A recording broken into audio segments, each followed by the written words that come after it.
Good morning. 7টা বাজে, বুট্টু school. এই যে কলা দিলাম, চোকো চিপস আর ওর প্রিয় চকলেট বিস্কিট। আর আজকের বললো মা ম্যাগি নিয়ে যাবো। ওকে আমি ম্যাগি খুব একটা দিতে চাই না, কারণ লাঞ্চে ম্যাগি ট্যাগি খাওয়ার থেকে ভালো আমি যে খিচুড়ি করে দিই সেটা নিয়ে যাওয়াই।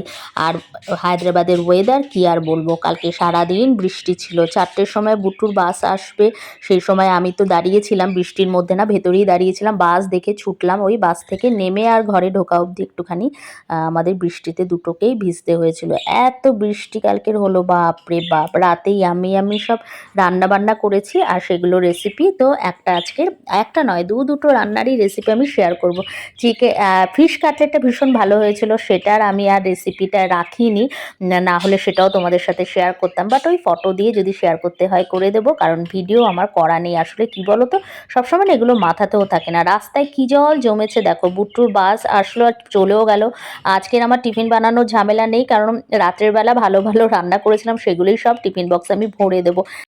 এখন হাজব্যান্ড ওয়াইফ মিলে একদম শান্তিতে চা খাবো আর একটু টিভি দেখবো। আর এই যে টিফিন বক্সে ভরে দিয়েছে, ওর হাতে দিয়ে দিলাম। আর আমার একটাই টেনশন যে বৃষ্টি যেন না হয়। কালকে যখন বেরিয়েছিল বৃষ্টি হচ্ছিল, জানো কিভাবে যে গেল। আর দেখো টিকা টিল্লুর মা জল খাওয়ার জায়গাটা পেয়েছে, কি করবে বেচারাতে, জল পিপাসা পায়। আজকে ময়লার গাড়িও আসলো প্রায় 2 দিন পরে, বৃষ্টি হলে না আসতে পারে না, ময়লা নিয়ে চলে গেছে। এখন আমার রিল্যাক্স টাইম।